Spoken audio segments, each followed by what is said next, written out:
Anyone else? Yes, good morning and welcome to our first Policy and Planning Committee meeting for Wednesday, the 11th of February. We'll stand for the karakia, please. Whakataka taho ki te uru, whakataka taho ki te tonga, kia mā kina kina ki uta, kia mā tara tara ki tai, e hi a ki ana, te atakura, he tio, he hoka, he hahu, tihei, ori ora. We'll start with recording some apologies. I've received no apologies today. I do have Councillor Moore online. Welcome, Councillor Moore. I'm expecting Councillor Donovan and Councillor McClellan also to join us online, but I'm not sure that they're there yet. Oh, she said she'd join online. I haven't received an apology. I've received a joining online. Move on a second for those? Nope. No apologies. Thank you very much. No declarations of interest. So that's a good start. And no public forums. I think we were expecting a deputation, but not here. Could someone just check to see if, yep, Helen Bolton isn't in the waiting area, because she'd indicated she wanted to be here. We've emailed her, but haven't heard back. Haven't heard back? No, okay. So she's been out of action just for the last couple of days. But okay. So we have no deputations either, and we have no petitions. So we have a relatively short agenda today, but that is by no means reflective of the amount of work that has gone into the back work for preparing the papers, the reports, the submissions that make up this agenda. So our first item today is simplifying local government reform, our council submission, and welcome, Luke. Thank you. Kia ora. I understand. Do you have a presentation? There we go. Yeah, we'll probably be able to fly through this. So today we're seeking the committee's approval of the submission to the Simplifying Local Government proposal. Just a real quick recap. We've gone over this heaps, but the key thing is the proposal is looking at replacing regional councillors with a combined territories board that would be made up of mayors, and they would hold all of the current regional council functions. They would be also responsible for developing a regional reorganisation plan, and that would be required within 2 years of the establishment of the board. Regions can recommend a range of functional options, and they'd be looking at how things could be rejigged, I guess, in terms of how services and infrastructure is delivered across the region. Now, this doesn't just apply to the ECAN functions. It would be looking at across all of the local authority functions as well, right across the region.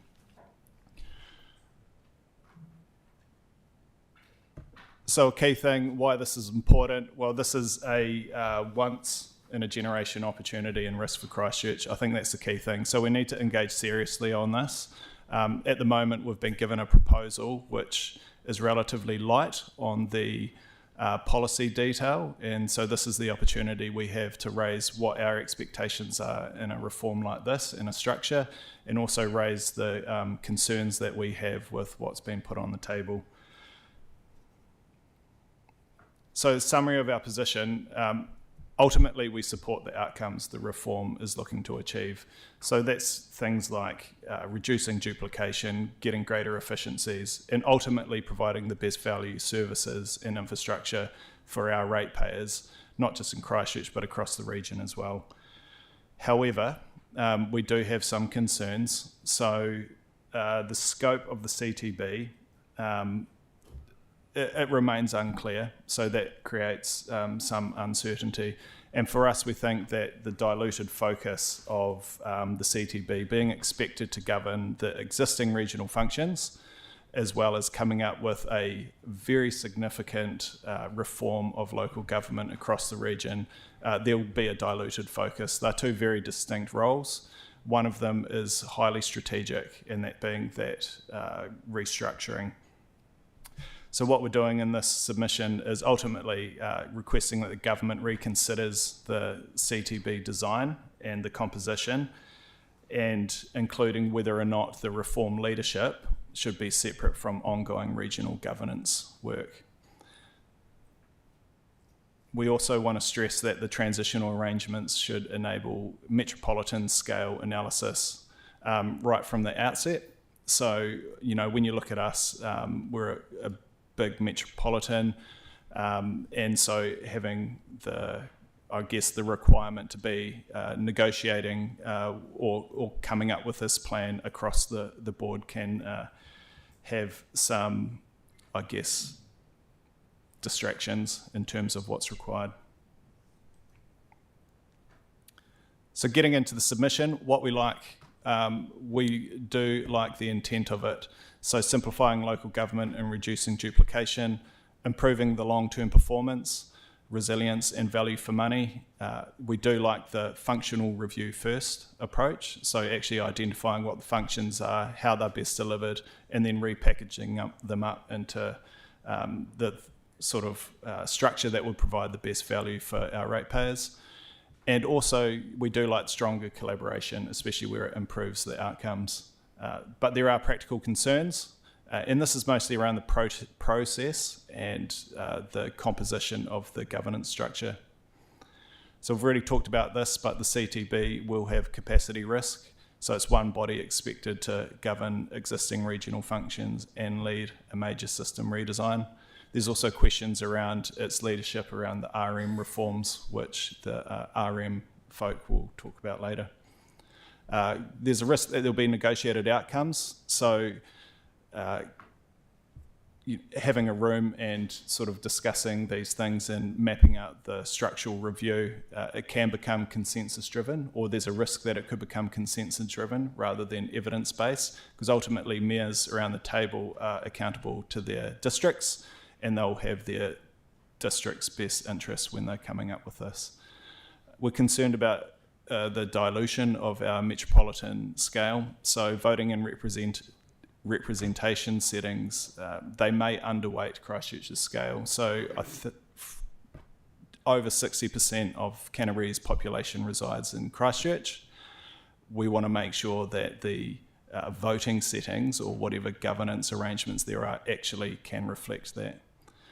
We're concerned with a one-size-fits-all approach. So again, looking at across the whole region, it can mask some of the real performance issues where systems already operate at a metropolitan scale. That's what we want to zoom in on. We're concerned about secretariat independence. So we want to make sure that whoever's supporting or whatever machinery is supporting this group actually has independence, and just to help mitigate any institutional bias that could come out of this. Big thing is the cost and the risk of any amalgamations or any functional transfers. So there's a risk of unfunded mandates or any unjustified cross-subsidisation onto Christchurch. So if we pick up the functions of another region or start delivering other things, we want to make sure that it doesn't have a negative effect on our ratepayers from a financial perspective, but also a service delivery perspective as well. In terms of the timelines for this process itself, they're pretty long in terms of the scheme of things. So the legislation is anticipated to be ready in 2027, mid-2027, and then the plan will need to be developed within 2 years of that. So if you're looking at now, that's over a 3-year lead-in time for this being required to be completed. There's a lot of uncertainty that creates, especially with our own infrastructure planning and service delivery planning. But then we've got all of the other things as well, like the RM reform. There's a spatial plan associated with that. And also we're implementing rates caps and development levies and all of those other things as well. And we are concerned that we're still required to do a representation review within this. There's a high cost associated with that, and if there are any significant changes as a result, we'll have to do it again. So what we want to see, we want to see a true functional review. So we actually want to see the proper analysis and evidence going into whatever the final proposal is. We want metro subgroupings enabled. So we want to be able to immediately kick off some work streams that focus on the metro functions. Evidence-led options, so we want to be able to apply and test multiple models. We want strong governance settings, so clear delegation, decision rules, and voting that reflects the scale and impact that Christchurch has across the region. Independent secretariat. We want treaty partnership embedded right from the beginning, so mana whenua involvement from the outset with existing arrangements protected. We want transparency on cost, so funding follows function ultimately, and we want to understand and see that there are clear transition costs and affordability factored in right from the outset and applied for any changes that are delivered. Early momentum, we want to start now, really, get the ball rolling so we can actually increase the certainty we have so we can move forward with, knowing what's about to happen. And we request that any representation reviews are deferred. In terms of next steps, we are looking at approving the submission today, and then the submission will be lodged on the 20th of February or before. Thank you very much, Luke. It's very comprehensive and a very clear presentation to help focus our minds. I wonder perhaps before we start with questions from my colleagues, if you could identify what is in scope and what is out of scope of this paper and this submission. It might just help with some of our questions. Thank you.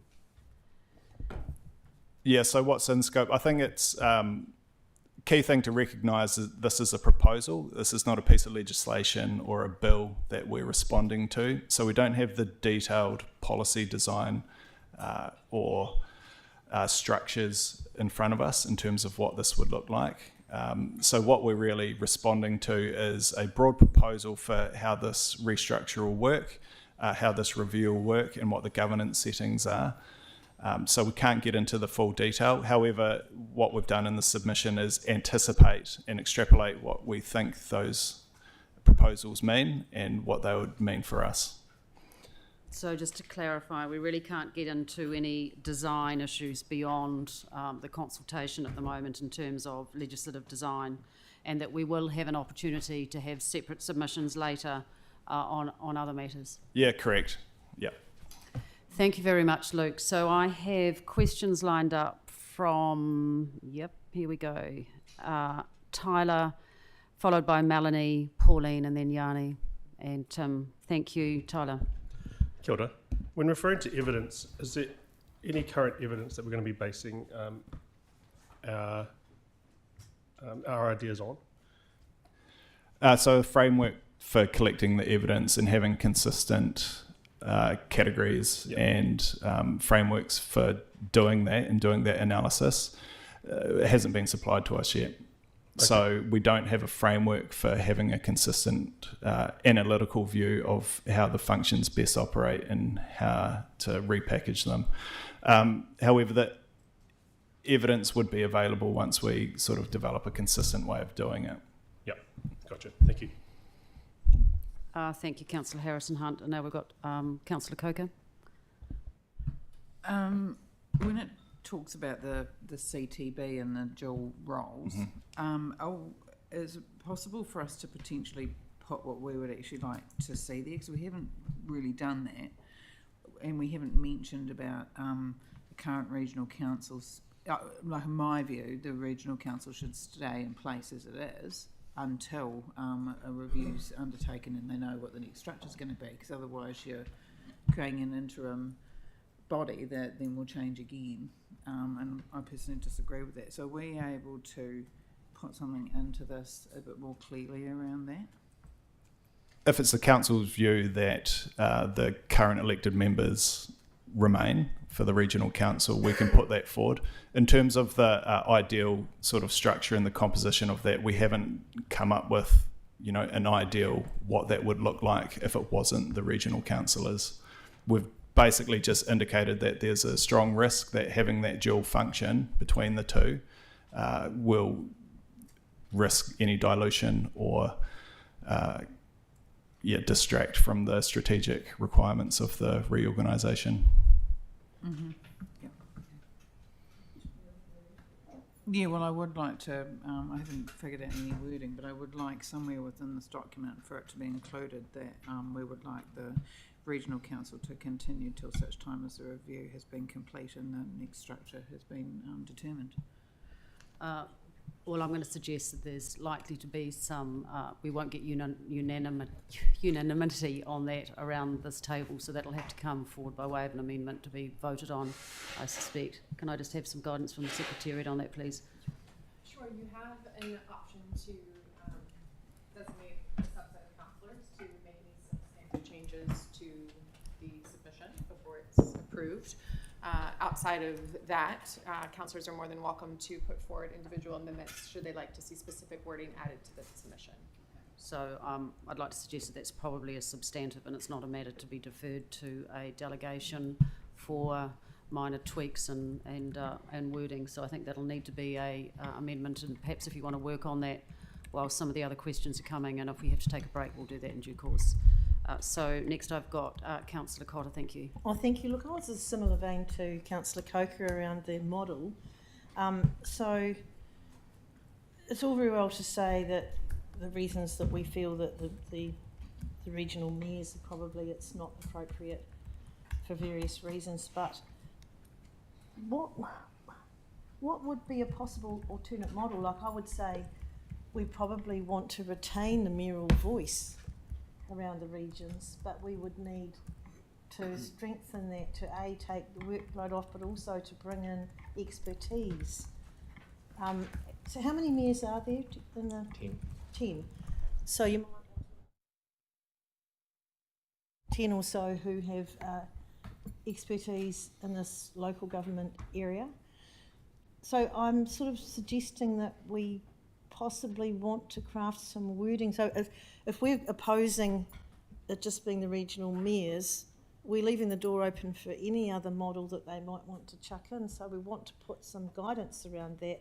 And I would suggest that we have a mix of either all or some mayors and some other expertise on that board. It might end up as a board of 20, but it's a very important piece of work. Thank you, Councillor Cotter. Can I just clarify, Luke? It was my understanding that out of scope for this was any other proposals on governance models. So I'm a little bit unclear about what we can and can't. We've been asked to make some comment, but my understanding, and having spoken with staff before this, was that it wasn't within scope for us now I'm not to actually suggesting come we up with create another the proposal. model. I'm suggesting that we be careful of just carte blanche saying not mayors, but leaving a door wide open for who knows what.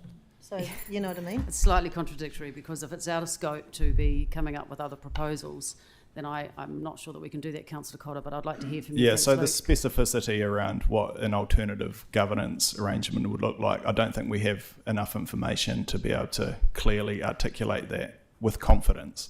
However, we could just indicate a nuance in this, talking about what we'd expect to see from a capability perspective in a governance. Yes, and that we would like to be involved in perhaps future I don't think there'll be any around that. opposition to that. Thank you. And also, if I may, have we wouldn't it be wiser to wait for this upheaval before until the RMA reform is completed, timing wise? Yeah, well, from a systems and timing perspective, ideally we'd actually have a local government review done beforehand, so we'd have got better clarity in terms of what the regional structure would look like, especially when we're trying to apply and implement a regional spatial plan as well. But Luke, isn't the reality that... But the reality is we've got to work with what we've got, and at the moment we're highlighting the risk associated with that, and we'll have to implement it based on decisions made from central government. So we have to do what we're told. And I just do note too that you're saying that, you know, by 2029 it'll be ready to go, but that's still you're saying 3 years, but it's a very short timeline for a piece of work like this, and I think we have noted that. I'm not sure, have you? We've noted actually there's a long lead-in time for this. So this is 3 years total. It's especially around the uncertainty that it drives. So if we're applying change and significant change, it reduces our ability to think quite strategically, especially for our city and ratepayers. Exactly. And just one more regarding the costs. Did we find out who pays? There's no signal on who pays for this, for the reform as such. Have we put an indication that we would expect the Crown to pay for this? We've highlighted the risk that there'll be unfunded mandates for anything that come through, and also that there'll be a financial impact on any, I guess, cross-subsidisation that the city may have as a result of any future structure. We haven't signalled anything around the actual work that is required and the costs associated with that to get there. Have we at least mentioned that this will be a significant cost to whoever pays? Yes. Great, thank you. Thanks, Vic. Thank you, Councillor Cotter. Councillor Johansson. Thank you. Thank you for your detailed submission. I was just looking at page 14, and there's a lot of reference to growth, transport, infrastructure, etc. But my concern is around water. Now we know in Canterbury, for example, ECAN's declared a nitrate emergency. So groundwater in Canterbury is facing significant nitrate contamination, and we're seeing massive increases in that. There's nothing in the submission that really talks about the risk of the proposed model and how that will mitigate the impact of water contamination and environmental degradation. So, like, for example, we have a mayoral forum who's in charge of the Canterbury Water Management Strategy. A number of their targets are failing to be met, and yet the proposal seems to say, let's have a similar model. So I'm just wondering, in the context, in the submission, whether there can be greater emphasis on the risks around water quality and environmental protection, given that the current system is failing, and given that the model that's being proposed by government Thank you, Councillor Johansson. I think we've got the gist of the question. Luke? looks similar to what we currently have. Yeah, so at the moment we're really commenting on the transitional structure and what it's got to deliver. That takes it down a couple of layers in terms of the detail. We can highlight that as well as the infrastructure review and understanding how the functions work, there will be an environmental component of that as well. But I don't think it's appropriate for this particular submission to go down into that level of detail. Just on page 14 and in bullet points 9 and 8, we talk about the risks from hazards, flood and catchment, coastal erosion, sea level rise, climate adaptation, and long-term impacts of seismic events in urban form, but we don't mention anything about the water quality and the environmental issue with nitrates in our region as being a risk. So I'm just asking if we could just be a little bit more explicit around our concern around the risk and how that is, governed, because that seems like a huge risk to us. That's just not mentioned in here. Yeah. Can I just clarify? On the face of it, it doesn't appear to be a substantive issue, and it's just something at a reasonably high level to be included in either 8 or 9. Yeah, we can flag that in the contextual section that we've got in here as well. So applying it to the other And I risks. guess the bigger picture is, how do we get good governance over the water in the region if we don't have a regional council? And that isn't really addressed in here anywhere. So I just think we should be explicit about our concern around that. Thank you, Councillor Johansson. I think we've got some agreement there to put some tweaks and capture that in there. Thank you, Luke. Councillor Scandrett. Thank you.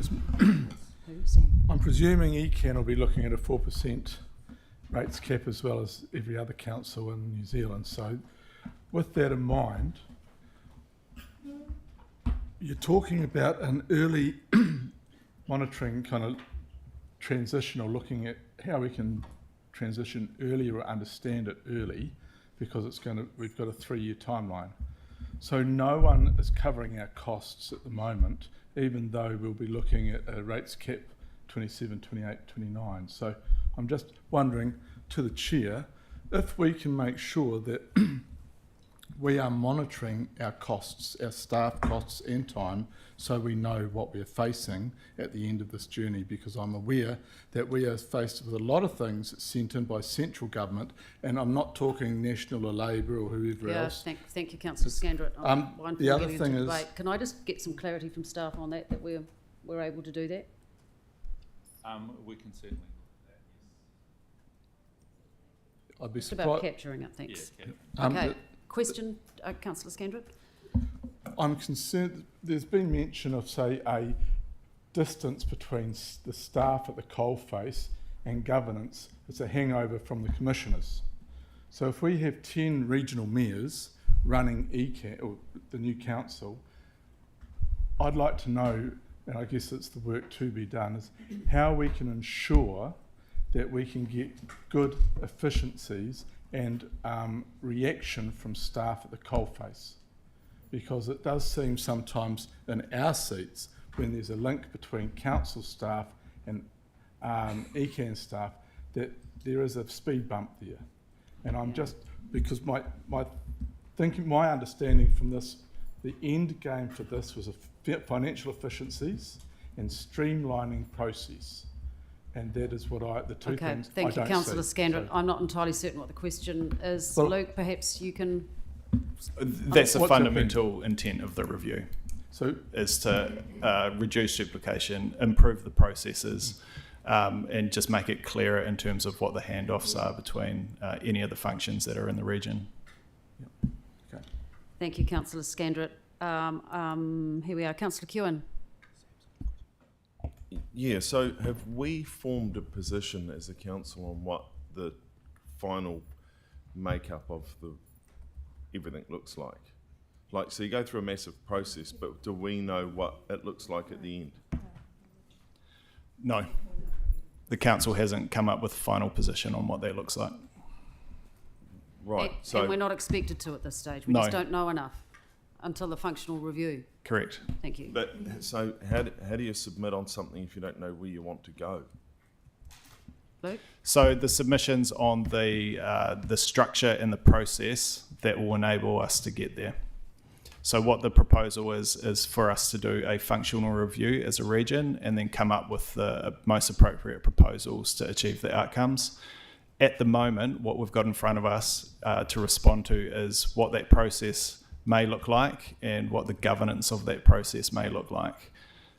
Beyond that, we're not expected to really know what that function endpoint would be. So we don't have a type of structure in Christchurch or Canterbury that we're aiming for, that we... Not at the moment. Okay, that's interesting, because for the last 10 years I've heard various elected members many times saying what they'd like to see Christchurch and Canterbury look like, but it's interesting that we wouldn't be heading in a direction based on... Yeah. Can I just clarify there, Luke? We're in a position, as I understood it, that the form will follow the function, and what we're supportive is a full functional review that will help to inform what we think the form should look like. Yeah, correct. So historically, council has indicated a preference for unitary options to be investigated in detail, and has shown a desire for that, as well as opening up what a metropolitan model could look like as well. But at the moment, as part of this proposal and this reform, we need to have the evidence and the analysis to be able to support any of those positions that we come up with, and that's what the expectation is. Right, so just to clarify, you tend to you should only try and fix things that are broken. So are we supporting that this model's broken? We've acknowledged that there is There's there obviously is duplication. duplication. Yep, but there's And- duplication already within council. And we're always looking for opportunities to find better efficiencies and get the best value for our ratepayers. I think any review and even any evidence that comes out of that review will be able to tell us what is broken and what is not, and what the best way to repackage it up is in the future. Thank you, Luke. Well answered. Councillor MacDonald. Yeah, hey, thank you. And really good work on this. I'm just keen to drill in a wee bit on the CTB Secretariat. So can you just clarify for me, as it stands now, would that be the Regional Council? it wasn't clear in terms of what the secretariat would be. It's assumed that, from our perspective, that's how the current mayoral forum works, and that's looking like that's how it would operate as well. That's why the submission basically says we want to make sure that it is independent or a collective group of advisors from the various councils that are within the CTB. And the capability needs to be really high in terms of actual providing analytical advice and recommendations too. Yeah, okay. Well, I'm just wondering how we're going to work that in if we do have an amendment to keep the regional councillors on for, for a further period of time, because, I mean, in many sense, if we were to do that and they were to be the secretariat for it, it's sort of a bit like, fox guarding the hen house in a sense, in that, they've got a lot more oversight of a reform, which is not necessarily helpful to the Canterbury region. So how would we sort of address that in the submission if the council were of, and I'm not sure if they are, but if the council were of a mind to support keeping the regional councillors on for a further period of time? Yeah, basically, if we were looking to carve the responsibilities of the CTB and having the current regional council functions still governed by the current regional councillors, we wouldn't expect them to be in charge of the regional plan as well. That would need its own separate governance group to look at that, and that's where we talked about having reinforcing that it needs the right capability and representation to do that. So I wouldn't expect the ECAN secretariat that supports their current elected members to be supporting what is effectively an external or bespoke governance structure for this reorganisation. So if that amendment were to pass, we'd have to be really clear on that. Yes, because we wouldn't want that to occur. Just the other one, and and I just wonder whether we need to be even more explicit around the timing of this, because the longer it takes, the more it costs. Yeah. And I'm not an expert in it, but if we can agree on a structure relatively soon, we have taken positions in the past where we've said effectively a unitary or a super city is the way to go. I mean, it's going to save a lot of consultants, a lot of time, a lot of money, and it may actually stop a few of the things like the representation review, even needing to amend the legislation if we can just get on and do it. So I wonder if is there a way we can be more explicit in the submission about speeding up this process altogether? Because inevitably when things take time, we've seen it with like Plan Change 14, they cost a lot more money because we get a lot more people involved. When actually, if we can kind of agree on an outcome relatively soon that we think would be good for Christchurch and obviously Canterbury, then we can just get on with it. Is there a way we can be more explicit around just speeding this up? Yeah, we can reinforce that we've highlighted the risks around having a long lead-in time for an outcome on this, and we've also indicated that what we want to see is early, fast progress. Yeah. So we can reiterate that. Okay. I mean, I'm just thinking if we are of a mind to keep the last one, but if and I don't know whether we've talked about the regional councillors in the briefings we've had on this yet. I don't know if that's been. Yeah, I'm not sure, but if we're talking about separating them out, I mean, would it be logical to say if they are going to run their term, actually, we need this all ready to go for the next election? So we go, actually, we can concede and say the mayor doesn't need to sit on another 25 meetings a week. He's already got enough to do. You keep the regional council there for 18 months, however long it is till the next election. But the only way we would do that is if the government can guarantee that this thing is ready to go, so that the next elections in Canterbury are for effectively the super city. We can reinforce that. I just think there's got to be tension in the system, or else it'll just run away, and the only people that win will be consultants. Mm-hmm. I do wonder then, Councillor McDonald, whether that's almost like a midway point between what Councillor Coker's thinking about in her amendment and where the submission currently is. Well, it would certainly send a message to government that, hey, if our view is we want to keep the regional councillors for a wee while, we would only do that if we're prepared to have this new structure in place ahead of the next elections, which, it sounds like from our submission already, we can get on and do that.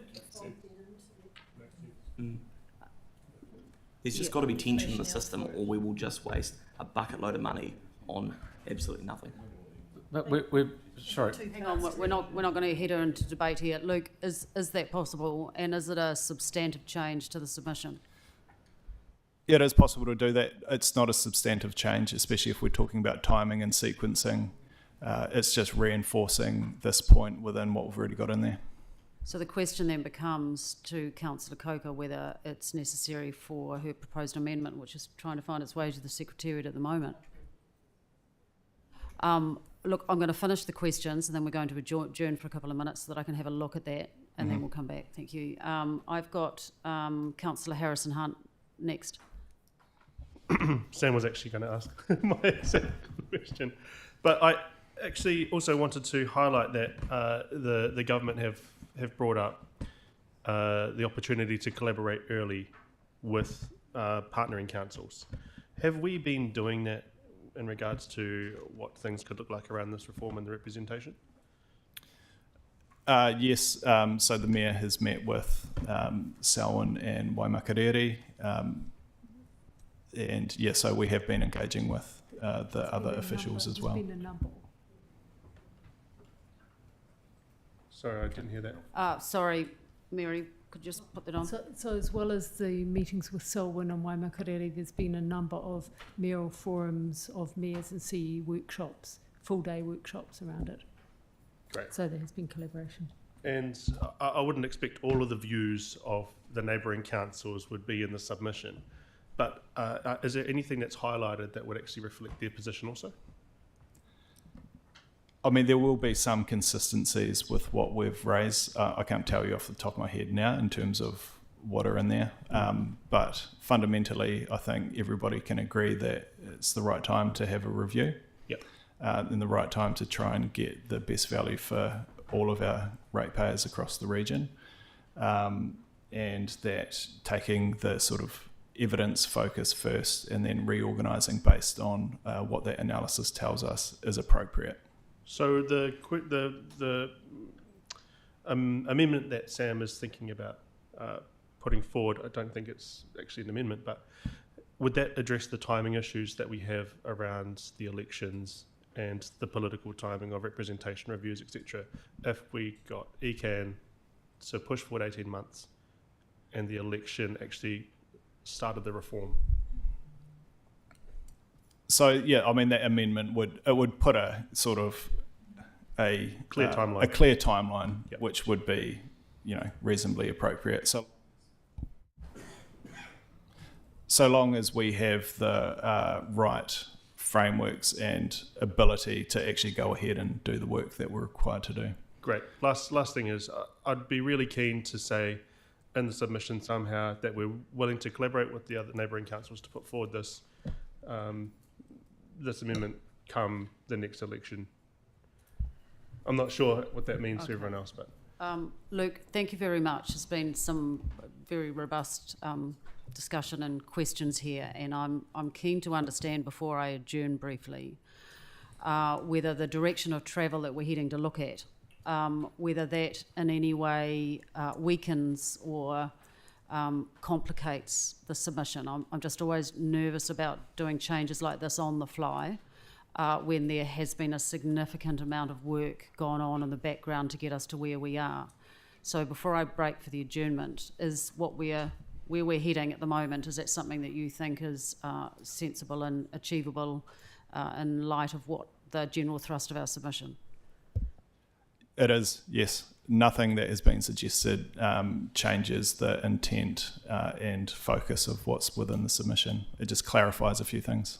Thank you very much for that, Luke. That's really helpful. We're just going to break for a couple of adjournments so I can get my head around what this potential amendment or changes to the substantive looks like. Thank you.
Thank you, everyone, for your patience and allowing us a little bit of time to work through that. We have some revised wording, which is up on the screen, 3A. Yes. And I am happy to move this. Can I have a seconder, please? Thank you, Melanie. So, right. So before we head into vote on this, can I ask everyone to make sure that they've got their votendo logged in so that we don't have delays following debate, please? Yep. Okay. Okay. So the other issue that we just need to address is around any minor changes for wording. Can I just have that pulled up on the screen, please, as to where that is? Are you looking for A? Yeah, what have we got there? No. Okay, you want the additional. Yes, please.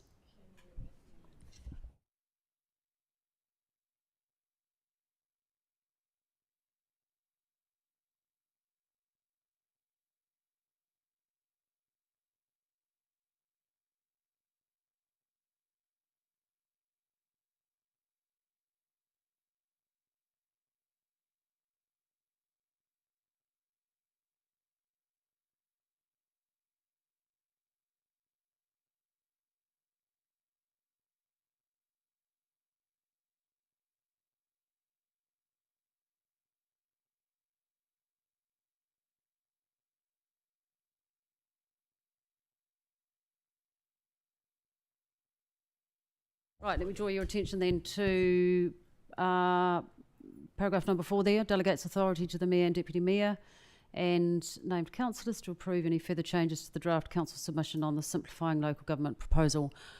Could you add myself in there and Jake? Well, I'm going to suggest that it's Melanie in there first, given that she was the one that kicked off some of the conversations around this. Are you happy with that? Thank you, Melanie. And Tyrone, Councillor Fields, as the Deputy Chair and all-important councillor for Banks Peninsula, I think it'll be appropriate that you're also there to have your input to any sign-off. So have we got... no, I think I've got a seconder. Who was my seconder? Oh, Councillor Coker. So we've got Councillor Coker and Councillor Fields to be there with the Mayor and Deputy to approve any further just drafting changes after today if this passes. Thank you. Melanie, question? What sort of changes do you anticipate? I don't know, it might just be minor wording or grammatical errors. Might not be any. It's just as a backstop in case something comes. Final wording for 3 as well. Yeah. In the submission. I don't think you need to worry about too much extra workload. Councillor Johansson, question? Yeah, I just wondered if there needs to be a noting provision around adding the concern around the water quality and the nitrates.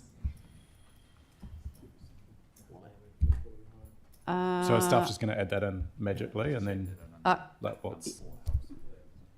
Yeah, number 4 will allow that to happen. I think we had staff comment that could be added in there at a high level without going too far into the weeds with it. Yeah, that's great. Yeah, they are remaining in place to govern existing functions, so I think it's perhaps less important. So we've got a mover and a seconder. Can I just check then, please, on the votendo that we've got there? It's written up as an amendment, but it's actually not an amendment, it's a substantive. Thank you for that. So we'll now head in.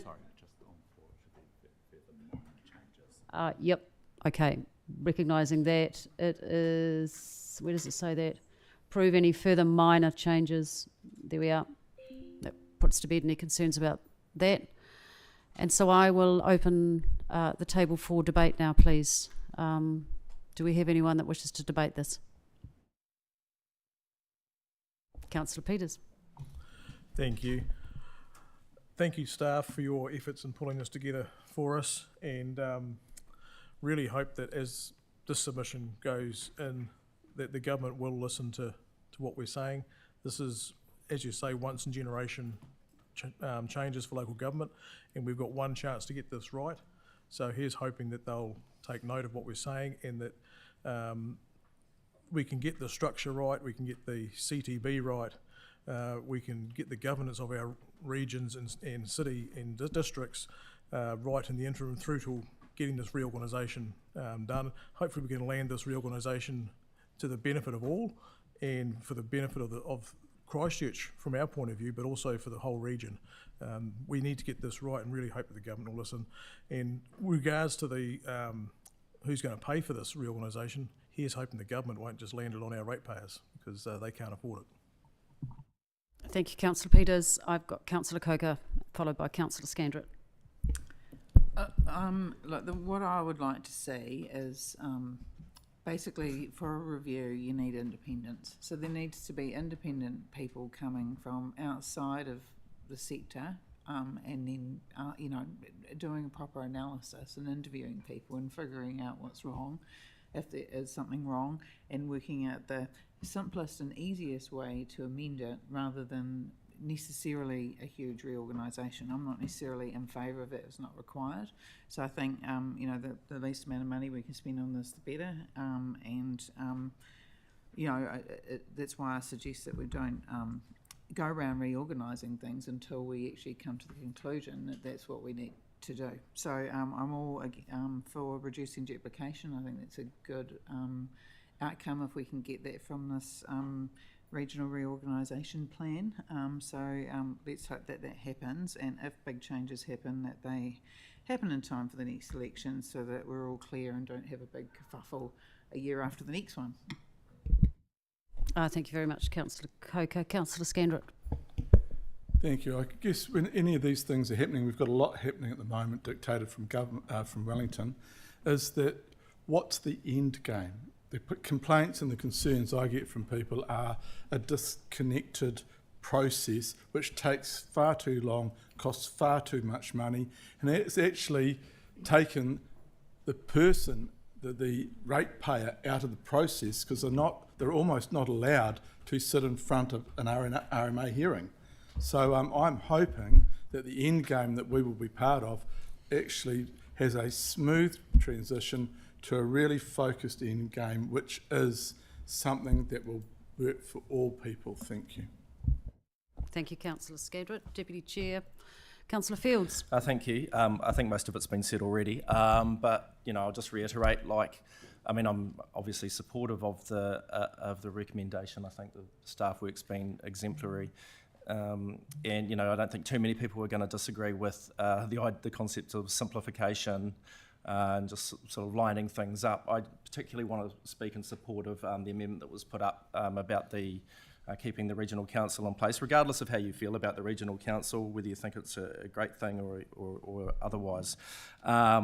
I just what we're effectively undergoing is a restructure, and I've seen a few restructures in my time, and there seem to be ways to make people feel like that they're doing something important and clever, but often they don't really land where you want them to. So I just think that while we're going through this restructure, that we don't throw the baby out with the bathwater, and do keep the regional council in place for as long as it needs to be in place. I mean, I'd probably strengthen the wording there, but it's a good compromise, because again, until we actually land where we need to land, we're actually going to need the structures and the governance function in place of the regional council, and I just don't see any sense of throwing it out before we're actually ready to move on. And then to echo my colleague Councillor Kewen, is that often if it ain't broke, don't fix it. Maybe there were some broken things here, but again, let's just do it in a measured way rather than just break everything and let it fall apart before we reassemble it. Cheers. Thank you, Councillor Fields. Now I've got Councillor McDonald. Yeah, thank you. I'm happy with this submission as well, and I think the key point here really is around, logically working through the need for the regional council. But I think the most significant thing here is that we've basically said to the government, we want to get on and do this reform as quickly as possible. So if they're prepared to get it ready so in time for our next elections, that we have this new structure in place, then we're effectively saying, hey, keep the regional council until that point in time. But we're saying to them, if you can't get it ready and can't have it done within that next 2.5 years, then actually just get on with what you're proposing to do. So I think the submission makes sense in the sense that, you know, if they can get everything moving quicker, save people a lot more money, then we don't mind, obviously, the regional council staying in that governance role for the next wee while. But I think the cool thing is we're saying to them at the same time, if you can't do that, then get on and you know, change ECAN. Thank you, Councillor McDonald. Councillor Johansson. Thank you. And yeah, I just want to acknowledge the work that staff have done on the submission, and I do support the amendment. I can't see us taking on a huge extra cost and burden, and then still not coming up with something for a long time. Much better to actually get that certainty and keep the existing structure in place. So I completely support the amendment. But I do want to say I'm incredibly concerned. Just to quote a former ECAN councillor who was sacked by the previous time that central government sacked the elected ECAN, she said it was all about a water when they appointed the commissioners. And she says that what she's seeing as of this reform is that it will be costly financially and to the environment, leading to poorer water quality and quantity and air quality. And she says economic growth must be done within environmental constraints. She sees this as a quick grab for growth and greed. And I just want to caution us, because I totally understand the need to look at local government reform and to look at simplifying how we do things, but that cannot be an excuse to destroy our environment for the sake of just economic growth. We need to look after our people and we need to look after our environment. And I'm really concerned that some of the proposals, if you look at the next submissions that we have, these are proposals are all about making it easier to exploit the environment, to harm the community with worse air quality, more pollution, less controls on protection of water and our aquifers. We have got a nitrate crisis, a nitrate emergency in our region declared by ECAN. We are seeing huge impacts on our groundwater with the conversion to dairying and the fertiliser that's going in. And I'm really concerned that within the structure and within our submission, we are not clear enough about the perceived risk and we're not clear enough about the perceived mitigation. But I support the work that staff have done. I do think, and I look forward to the additional wording being added, because I think fundamentally what we do not want to see is our water deteriorating any more than it already is. We actually want to see it be improved. And there's a regional function there that needs to be talked about, because long term, our drinking water is at huge risk from the nitrate levels in the neighbouring areas. Thank you, Councillor Johansson. Councillor Kewen. Yeah, without 3A being there, I wouldn't have supported this, although Yanni nearly talked me out of that, with reminding us that they declared their nitrate emergency. It's not an emergency at this point in time, could be one day, but there's a lot of misinformation around the water and at different times, depending on which political bent you have. I almost think there's almost no one in this country that's out to ruin the environment. There's almost no one that's out to, farmers have done an incredible job of cleaning up a number of the waterways and making them better, and the riparian planting and stuff has been incredible work.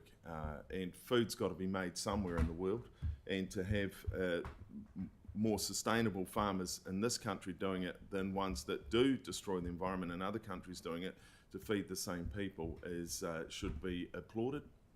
I don't think the changes that will come will save any time or any money. Often we go through, and it's been raised by a couple of people here, often we'll rejig all the chairs on the Titanic, but at the end of the day the Titanic still sinks. Doesn't change the outcome. And so will public transport be more efficient or cheaper? No. Will the rates be lower? No. Will you get things consented faster? No. None of those things will change, I don't believe, by going through this, but we'll go through it. But the one reason why I do support 3A is the previous government got rid of the health boards during a health pandemic, and for great effect, because the postcode lottery got worse, the cost of health has gone up on an exponential scale.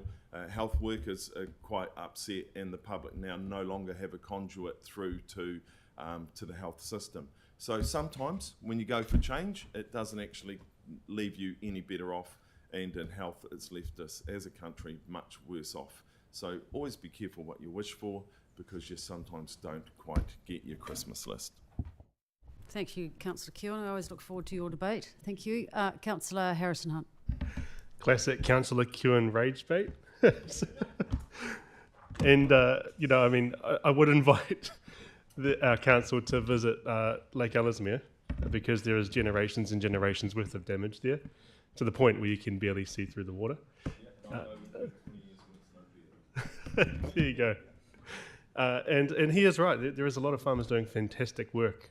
There's a lot of native planting along the waterways, reducing those nitrates and ensuring that the waterway health is there. But there are also ones who are highly damaging within our lands. And actually, to be honest with you, the ones who were elected into the Environment Canterbury roles actually knew water really well. I can honestly say that I don't know water as well as I do with those governors, because I obviously am representing a metropolitan area, of which there is a lot of non-permeable surfaces, concrete jungle, if you will. And I think that's the best way to go between now and the next 18 months after that's defunct. I also think that there lies a lot of financial and political risk if they did follow through with the proposal that was there, only because the cost always comes down to our ratepayers. And if we reflect on Auckland going into the super city, they had to front up with a lot of money. And I do want to talk to the government around understanding and noticing that, and remind them that there is an election coming up. So it'd be really good to see that the local voice is taken into account. The last thing I want to talk about actually is that local voice. And we've heard from mayors and councillors from other neighbouring councils who are worried about the reform. And obviously, with us being a metropolitan area of which more than 60% reside in Canterbury, they are worried about losing that local voice. So I am looking forward to seeing what the government come up with in regards to having that representation. And I also do remind them that there are a lot of voters of different political persuasions in those neighbouring councils, of which would be extremely beneficial to make sure that their local voice is looked after. That's all I've got to say for that. I think everything else has been stated really well. I do want to acknowledge Councillor Coker and McDonald on putting in that amendment. I think it's a great move. It'll save a lot of money if that does come through, and it'll be really good. Kia ora. Thank you, Councillor Harrison-Hunt. So I'll just close us off and recognise and thank staff for the enormous amount of work that has gone into this. Thank you to your teams. Thank you also to Luke for fronting it today and presenting to us. Very helpful presentation that helped us to really focus on the issues today and summarise the submission. Thank you for that. Recognise we've had ample opportunity as elected members to have some input into this. Thank you for staff for enabling that. It's great to see the collaboration around the table. Thank you to my colleagues for working together today to land on something that, recognising that this is politics, but I think we've landed today somewhere with something that everybody can live with. So thank you for that. I recognise this is only a proposal at this, and while we've made a start and we support the reform objectives, I recognise that actually we're a long way off from a workable model, and fully support that claim that and our approach that form will follow function. So I'm looking forward to seeing how that functional review comes out, and watch with interest as to how this proposal develops over time. So let's move this on, and we'll open up the voting, please, on this particular item on Votendo. Thanks.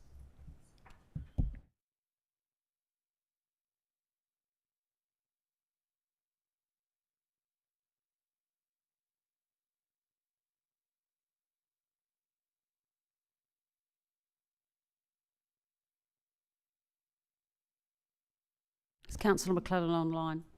Thank you.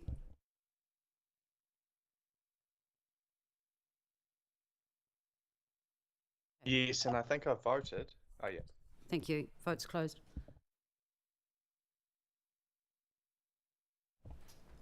Thank you very much for that.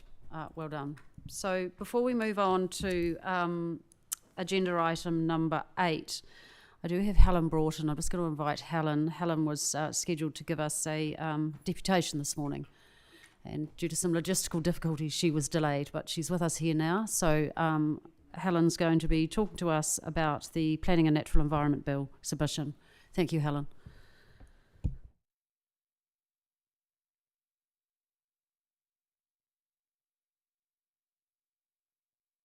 Thank you. Thank you, Madam Chair, and my apologies for being late. I want to congratulate you, first of all, on having our Policy and Planning Committee. I think you'll get through detail in a much not faster, but better way. This is my own submission. I've had a bit of a break from council, and I came back in the weekend to read item 8, and I haven't spoken to any Riccarton person about it, but I'm reasonably sure they'll share my view, and I felt it's important to put it forward. You may or may not be aware that Riccarton has become overburdened, in my view, with intensification. So we've got 4 stories round Westfield. We've got the Bush Inn as a local centre, and then we've got Riccarton and Hornby. I must say Hornby, I'm not exactly sure of the concerns there, but we've got 3 largish centres. And there's 2 issues of concern in the paper in front of you. Riccarton is currently high density. So the area where I live, Riccarton Bush area, with Westfield is currently high density, but they've come in at 4 stories. I always found that odd, and for a while we didn't question it because we thought if that's there, that's good. But it seems from what I read that they're pushing through that each area that has a large commercial centre, that's Riccarton, Papanui and possibly Hornby, will go to 6 stories. So the independent hearings panel came up with 4. It seems they're going to push through 6. And if you were prepared to put in your paper to them that there are issues around large commercial centres in Christchurch which are currently designated 4 stories, because it seems really hard on residents. Because we had a district plan in 2015, we went to the current one, which was an arduous process, and now there's a change again. And I don't know why the IHP came in at 4 stories. We thought it would come in at 6, but they came in at 4. People understand that, but yet it's going higher, and it looks like it's going higher on purpose. So there's that issue. The second issue I just wanted to touch on is visual amenity. The government's proposing to take that out of possible considerations. In your paper, you're putting it back in and saying it's important. So I want to endorse that. If you can make it stronger, I would actually appreciate that, because one of the issues in the Riccarton area was the protection of Riccarton House and Bush. Historic houses, an outstanding natural landscape in Riccarton Bush.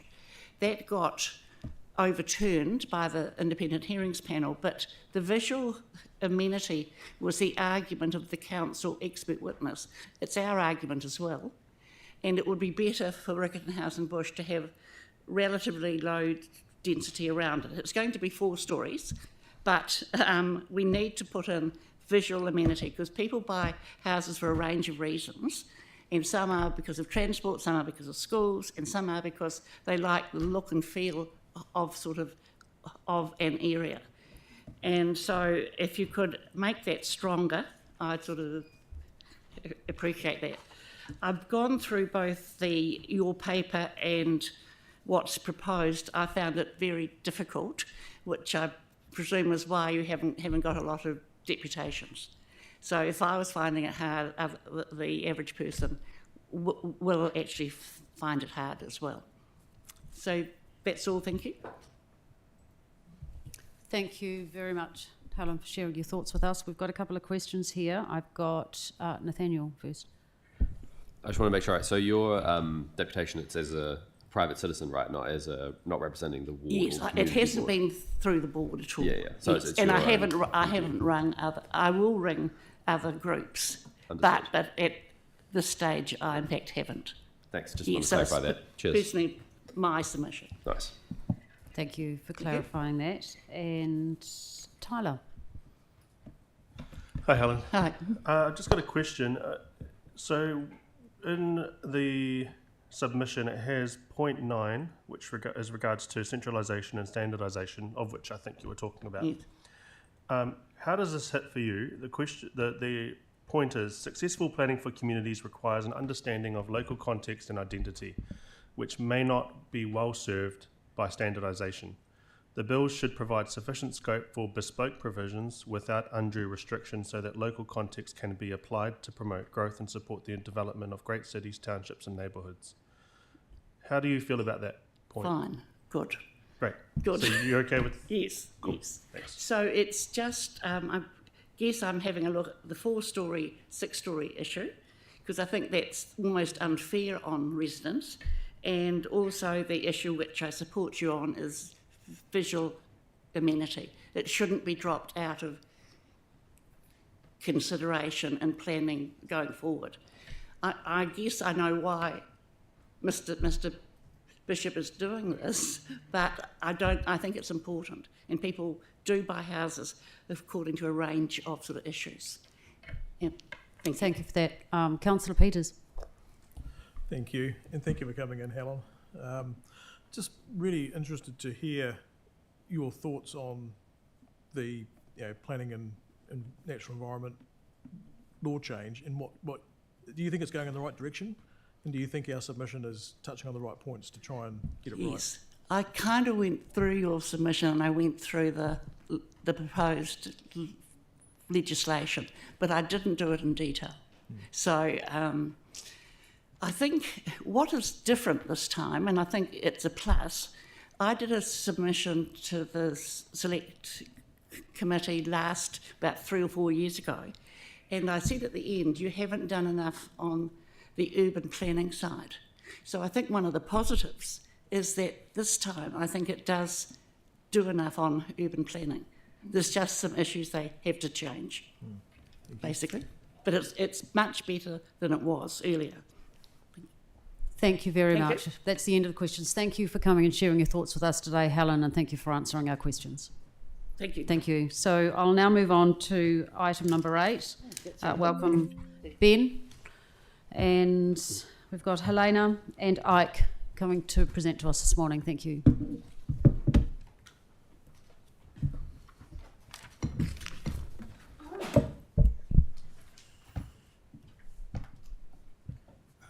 Thank you, Chair. Kia ora koutou.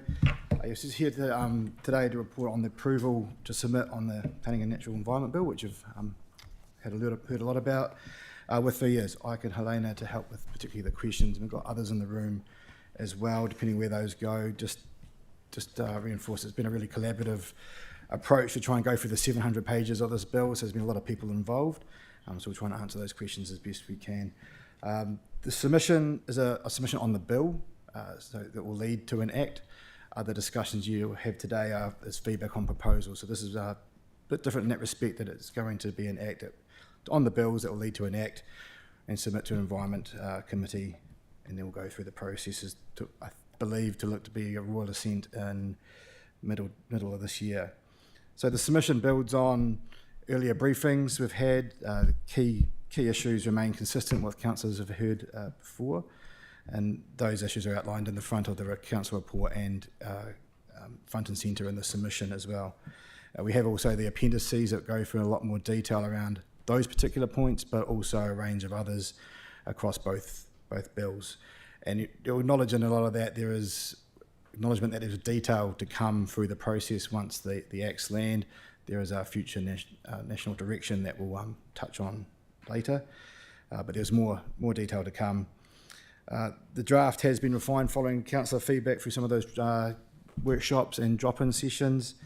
Primarily, I'll just touch on a couple around one on regulatory relief. So the submission does still seek to oppose that, and the reasons are outlined in the report. But we have looked to provide a bit of softening or another approach to that, where if the regulatory relief is to be retained, that we recommend a no worse off approach. So meaning meaning no relief would be required where the level of control is the same or less than what currently exists in the district plan. So relief would be potentially be applied to areas where we apply greater restrictions in the future framework, or we expand those areas and capture new properties, but not for those that are already caught, because all those layers that they talk about already exist in the current district plan.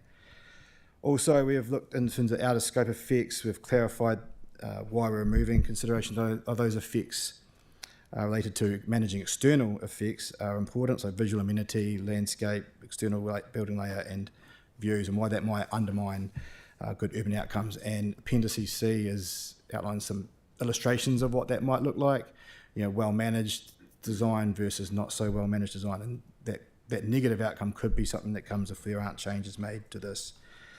Some exclusions around, such as internal layout, building colours, they may remain reasonable, potentially not to be considered, but councils should have the ability to manage those boundary effects, externalities or interface effects.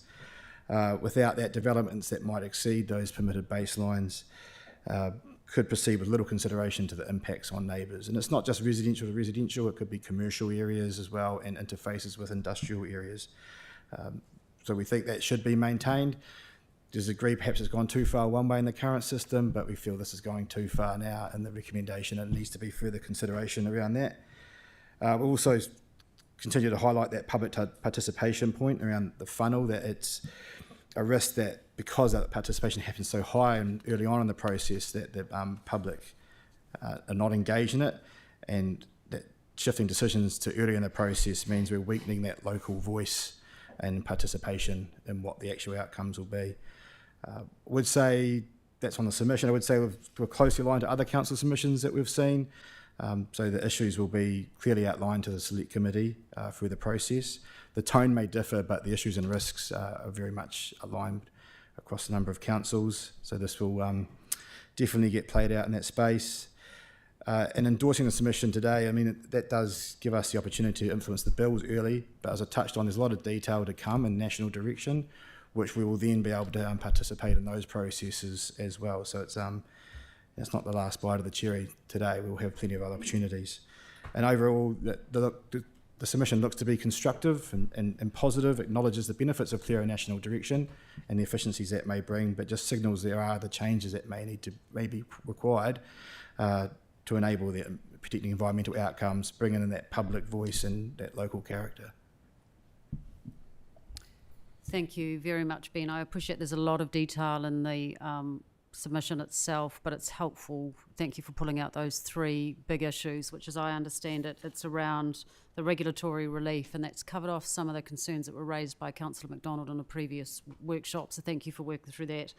The second one being the effects excluded from the consideration, and the third one being public participation, recognising that those are the three really big issues that we're most concerned about. Again, there's been ample opportunity for us to be involved in this. Thank you for that. So I'll just open the floor for questions, please. And I had Nathaniel first. Just a few I put in advance. So broadly, with all these different reforms, I'm not sure who exactly will be answering this. All these different reforms, we've got the the RM reforms, the developer contribution levies, rates caps, local government. Do we have a sense of what the ideal sequence of these reforms would be to minimise disruption, particularly in light of just the recent changes we've made to our previous submission on trying to get it all done in time for the next election? I might just jump on that one. It's aligned to what you heard in that previous discussion around the local government reforms would ideally occur first, so you understand who are the decision makers through the RM process. And we've sort of touched on that a little bit in our submission, but that would be ideal. And around the others, haven't really got a view on it, but ideally decision makers are, you know who they are as you go through the process. Yeah, cool. And then on a key part of it, I thought kind of worrying thing was the idea of potentially losing powers around retail distribution effects. And so I was wondering if you could just talk briefly about the importance of those powers, particularly in the post-earthquake rebuild of the inner city, and why that really matters. Yeah, so one of the major impacts of the earthquakes was the need for businesses to relocate from damaged centres. And consequently there was a real risk that the centres would not recover after decades really of strategic planning, and the form and function would be undermined of the city. The centre space hierarchy that we have within the district plan is underpinned by managing retail activity and distribution, and how it's concentrated, for example, within the city and the town centres. The management of that and the approach that we have, we believe, has been a key contributor to the central city's recovery, and as well as other impacted centres.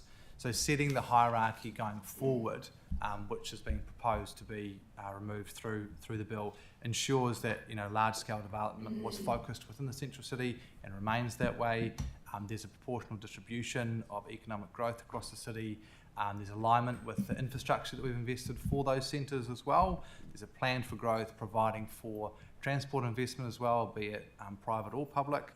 And there's a proportional concentration of residential density around those key centres, and providing for that ease of employment as well in terms of that proximity to those centres. So it's a really core functional growth tool that we have within our district plan, which we are in favour of retaining. And some of that would be threatened by the bill as it currently stands. That's right. The proposal is through changes through clause 14 that retail distribution would be an effect that we cannot consider. Cool, thank you. And last one, sorry, is just wanted to clarify on the regulatory relief thing. So the changes we made based on Councillor McDonald's concerns, are we still saying we're opposed to the idea of regulatory relief as a whole, and we're just saying, but if it does happen? Is that right? Yeah, that's correct. Yeah. Right, okay, cool, thank you. Thank you for that. Councillor Barber. Yeah, thanks, gentlemen. Sorry, I've just lost my place here. I notice point 3.3, where the sort of intention, a key driver of the reform is to simplify the planning system, reduce duplication and cut unnecessary red tape, which is obviously a very good principle. And then I notice in our submission down at point 25, I think it was, it talks about if councils in the region are unable to reach consensus and no decision is achievable, we look at the minister. The planning bill proposes that the minister be the decision maker in regional policy dispute. And obviously we don't support that, but and we suggest that it's more appropriate that it be adjudicated and decided by planning and legal professionals through a quasi-judicial process such as arbitration. Isn't that bureaucracy in itself? You've got one person making a decision versus a judicial process, which I would imagine would take sort of some time. Do you want to explain that just a little bit? Yeah, I think that's a fair point, but what we're trying to sort of allude to, we don't want it going back to the minister where political decisions could be made in and around it versus being based on the evidence, particularly when it's been through this funnel approach. It's already been through a high level process discussions, and you're losing a bit of that local voice anyway. So we are having those pointed discussions when you're so close, going back to the top basically to the minister to make a decision, which you don't know where that will go and how it will be influenced. Is a risk. And so we're saying keep that in these processes, let them play out. And it may add time, probably will, but the outcome is probably going to be a better one. I'm just wondering if there's a quicker alternative to just the minister, rather than going through a full sort of judicial process like that. Is there any intermediate step? Is what I'm trying to say. We haven't come up with one. No, the planning tribunal will exist in the reform in the process, so that will be there. But I think they might have something to say there. Yeah, I was just going to say in terms of that, I think it's point 25 that you're saying.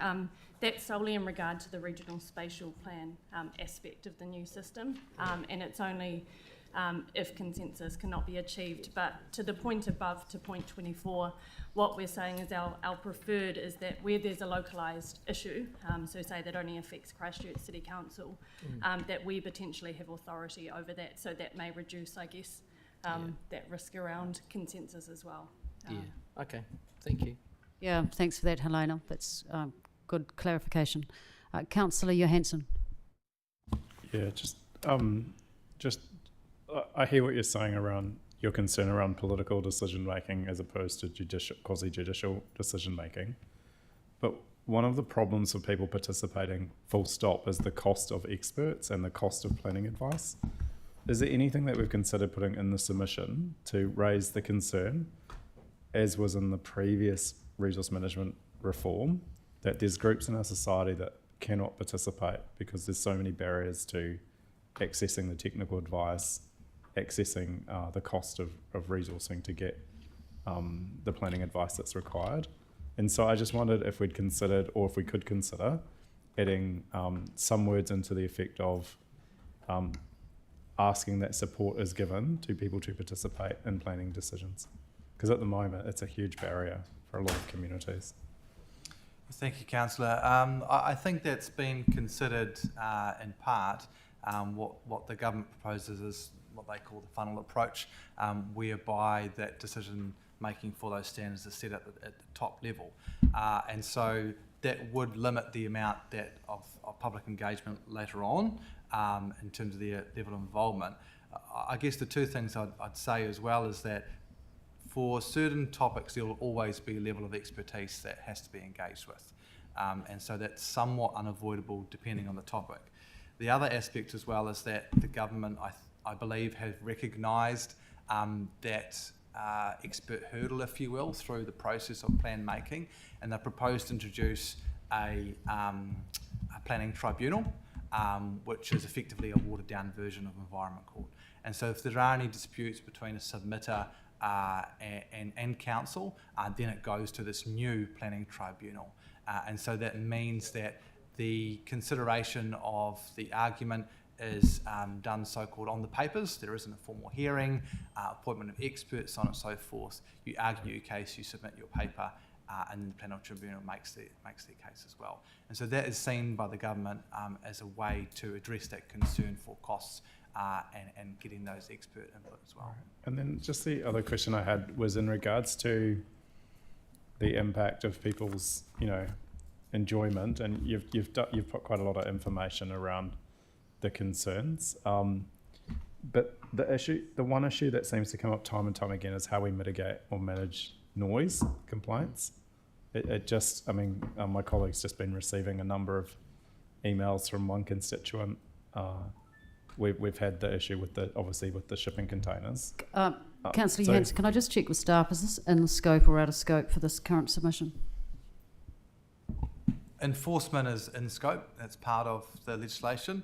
In terms of the standards, that would be something that comes later on through national standards. And for what it's worth, the government have indicated that there's a possibility that the likes of noise standards would be nationalised through that as well.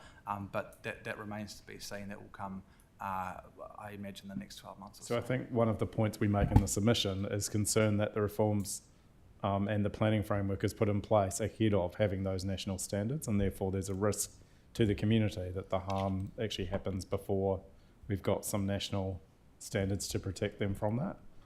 So again, similar to the previous submission, I think making a point, as a priority, having those clear guidelines around, or those standards around protecting the community from the harm that can be caused by adverse effects, things such as noise, air quality, is probably really important. Odour, another one that we're dealing with. Yeah, so in terms of the transitionary controls, the primary direction is proposed to the modification of consideration of effects through the Resource Management Act. So the Resource Management Act will continue to exist once this gains royal assent. There's a transitionary period. And over that period, it's proposed that certain effects that are captured in that clause 14 that we talked about earlier cannot be considered as part of consideration for resource consents.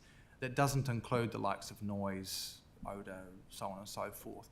So effectively what that means is that throughout that transitionary period, those standards that exist within the current plan continue. Sorry, the point I'm making is the current standards are actually inadequate to deal with the harm that's been caused. So there's a need to strengthen those. Yes, again, that'll be through our submission or otherwise through national standards. Thank you. Okay, thank you very much for that. So without any further questions, I'm keen to move this on, and I understand that we have Mr Mayor was happy to move this, and I was happy to second it. Thank you. And I'm happy to open it up for debate. Thank you, staff, today. Thank you. So do we have any debate on this item? Oh, Melanie, here we go. Thank you. Thank you. Look, I feel like this is another example of the government's focus on individual rights without looking at society as a cohesive unit. And I'm going to repeat some of the things that are in here. I think it's a very well written submission by staff, and I really appreciate all the time that they've taken. I think we should be expressing a great concern or even opposition to a number of things which are expressed in here, particularly reduction in local decision making, any reductions in public participation, because they already have almost no ability to participate as now with either planning or any building decisions. I think we should be opposing restrictions in the bill to regulate effects that create a well-functioning urban and rural environment, and also about shifting the nature of our relationship with mana whenua, moving away from partnership to only involving them at specific times. That is totally against the ethos of this council as far as I'm understanding it. I think we should be opposing the combined territorial boards being the decision-making body into the future, which is stated in here, and oppose the concept of mandatory relief because, as it says, it will disincentivise councils from trying to protect important areas that we might have, environmental protections, heritage protections, sites of significance for Māori. How can we, that will have ongoing negative effects into the future. With a planning bill, I just oppose the concept of private property rights where an owner can do anything they like to their own property without any regard for their neighbours, which has been discussed. It means that those with more resource basically can do whatever they like, and those with less resource have to suffer those consequences, and I disagree with that as a fundamental backward step for society as a whole. Okay, thank you very much. I'll just close this off again to say thank you so much to staff who have worked on this in a very short time frame. There's a lot of detail in here. Thank you for walking us through it and for giving us ample opportunity to be involved with this. I look forward to seeing how some of this national direction and standards, when they're released, how they land, and recognise that we'll have an opportunity for further input into that. So let's move this on, and we've got a mover and a seconder, and we'll vote on votendo, please, when you're ready to go. Thanks.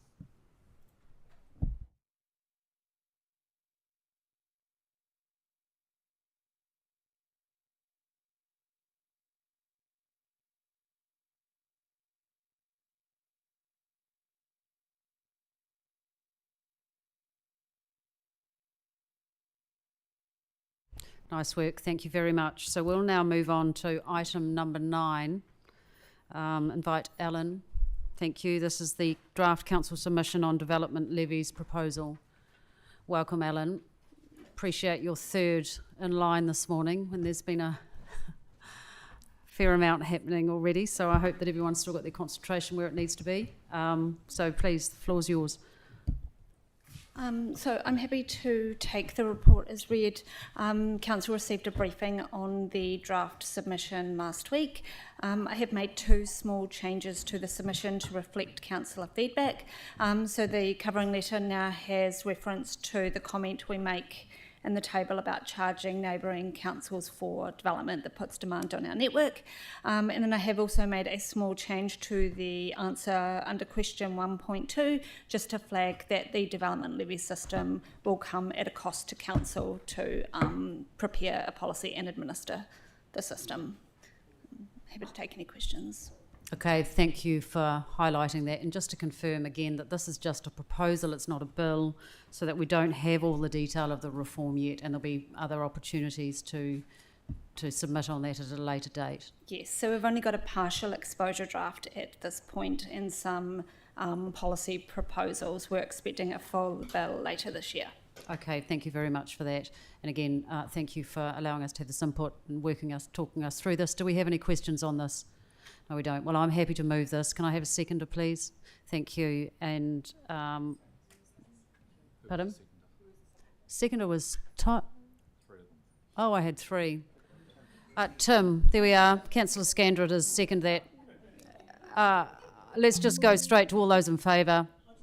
Oh, aye. Thank you. Any against? No. Okay. Thank you very much. Victoria, I just wanted to thank staff for all these 3 submissions and all the ones lately. They've been outstanding, and the way that staff listen and capture everything that we're feeding into the workshops is absolutely outstanding, and I think it's worthy to pull that out. Thank you, Great. Councillor Cotter. So let's just move on to the karakia. Thank you for your attention today, everybody. Nice work.